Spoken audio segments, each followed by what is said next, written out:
F in the chat, Fanatec just killed a sim racing legend, the McLaren 650 GT3 wheel. This is a wheel that has been around for almost a decade via its two iterations, V1 and V2, and it was somewhat of a game changer in sim racing, providing decent quality at a not so expensive price. It was really quite affordable at 200 euros already with the quick release. It was also one of the very few wheels that at the price, including the Trustmaster Formula 1 Ferrari wheel, that you could have for an affordable price, something that related in one way or the other to the real thing. Even though the news are sad, they're really not unexpected. Fanatec didn't say much why this wheel was discontinued, but we can basically infer, and what they say is, as we say goodbye to a beloved product, we already gearing up for what comes next. Making space for new developments allows us to innovate and continue to offer exceptional value. We can basically speculate a little bit why this wheel was discontinued. From what they say, they probably have something in mind at the moment. The Porsche wheel doesn't really cover the CSL range. It's a CSL Elite, it's a little more expensive, and it's not the same size wheel because Porsche is 320, the McLaren is 300. We can also add to that the wheel was basically emulated, hasn't run in GT3 classes for about 8 years now. The 720 GT3 was released when this wheel was been sold, and we have now the Evo version of the 720, so this wheel essentially is incredibly dated at the moment. In a sim racing market that evolves so fast and keeps up with the newest thing, trying to sell a wheel, even though it's popular, that is essentially dated, not in terms of technology because it's really not dated, but it's dated in terms of the car they're trying to sell, well, it doesn't really make any sense. Another probable reason would be something related to licensing, because this wheel has been around for so long. You can kind of expect that either Fanatec or McLaren doesn't want to renew the license for this wheel because, once again, the car is dated, is not being sold anymore, so there's no point renewing a license for something like that. I don't think they're changing this because the sales have been slipping or anything like that. I think it's just a conjunction of licensing and probably something new coming up. I don't know if it is or not. And also the car hasn't been sold, so I don't think it makes a lot of sense to carry a wheel like this for the time being. The McLaren wheel for me was really interesting in the sense it was compatible with everything as long as you had the wheelbase for it, and it provided really good quality, had plenty enough of buttons to run most classes, not a great number of buttons, but it did do most of the things properly. The quality was mostly up there even for a wheel of that caliber, and it provided a sense of immersion that running round wheels like the CSL P1 that I was running in the past didn't quite provide. It did feel like a big step up from the Ferrari F1 wheel that I also used for a while, and that for me they made a huge difference. It was also bigger than the F1 Esports or the F1 V2.5 that came with the DD1, and provided me a little more comfort while driving with that wheel than I would have with smaller wheels. I don't really like wheels below 30 centimeters exactly because of that.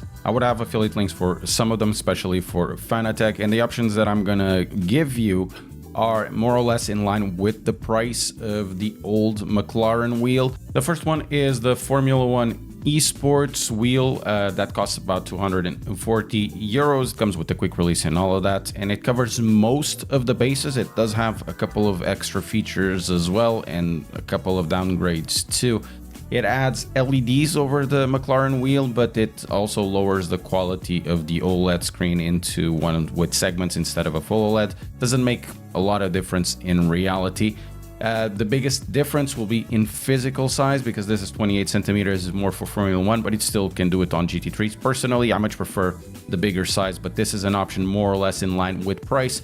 And considering that the price that it has, it's 240, and it comes actually with a QR, a regular metal QR, it's actually a pretty decent deal.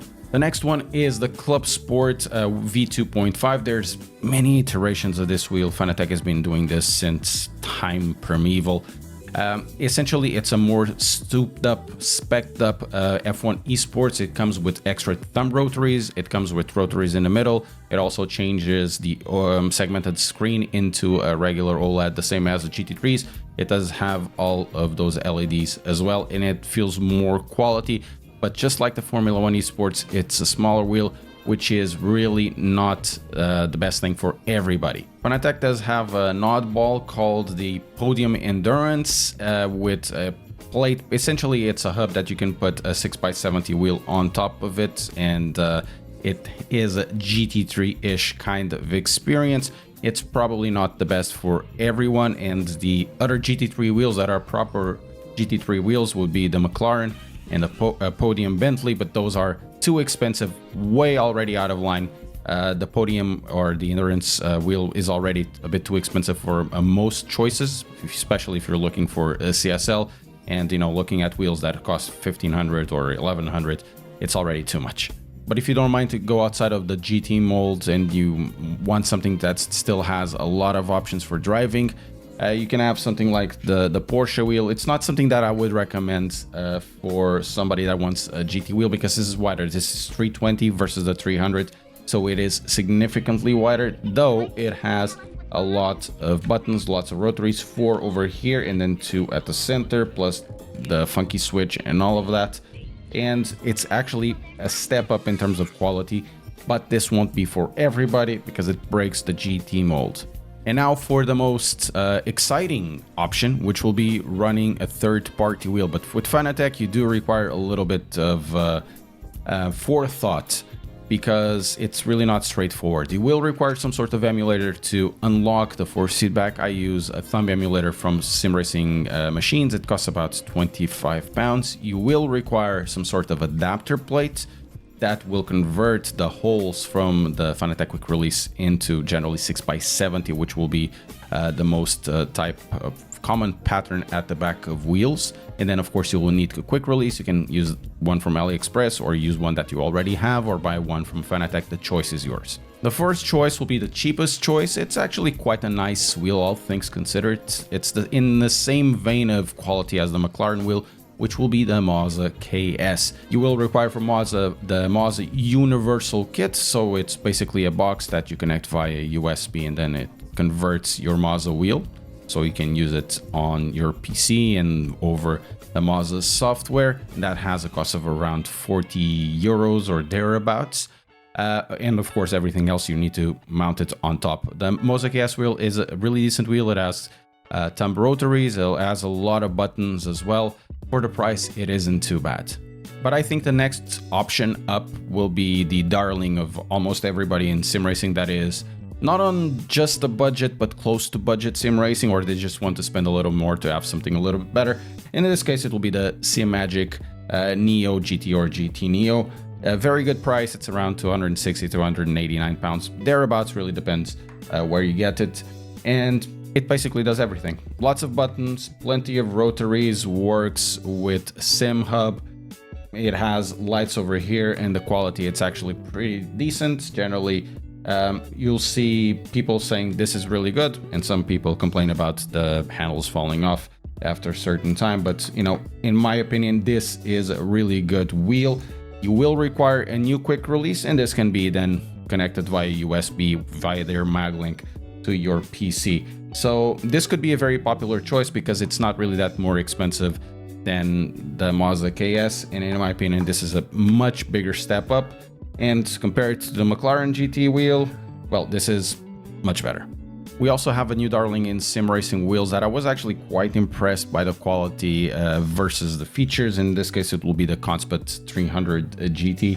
This is quite impressive. It comes with an LED screen that has multiple dashboards. It has plenty of buttons, and you can actually have up to 110 inputs or something like that. By rotating this will freeze up more options on these two rotaries. In terms of quality, this is a completely different deal from everything else that I've talked about, because this is carbon at the front. It's real carbon, it's not plastic. And at the rear, it's aluminum. And, in terms of quality, it feels so well put together.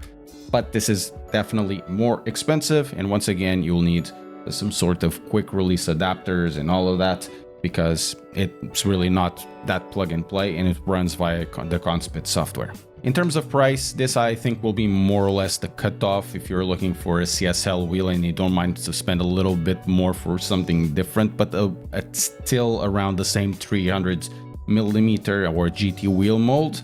There's another option that is a little more plug and play from a third party called Leox Z or Leox, and that would be the XGT Pro. In reality, it does emulate a wheel. It's completely plug and play. You have for 500 euros Fanatec QR2, or if you have still the QR1, you can use the QR1, and essentially you connect it and the wheel is detected by the wheelbase, and you can use this in PlayStation or Xbox as well. So this could be like the most interesting plug-and-play solution for you if you want something that is more a premium but still compatible with your wheelbase without bothering yourself. But all of these options, while really interesting, they don't really fill the hole of the McLaren 650, because the McLaren 650 was basically a gateway to a lot of people into sim racing, because they would look at the steering wheel that looks from a real car, and then they would say, oh, this is about 200, 300 pounds or 300 euros. It's really not that expensive. It must be really cool to use something like that. It's affordable, or it's at least in reach of most sim racers. And if there ever comes a replacement of this wheel, it really needs to fill the gap this one left, and basically at the same price. And I'll ask in chat, how do you feel about these news? What was your experience with the McLaren wheel?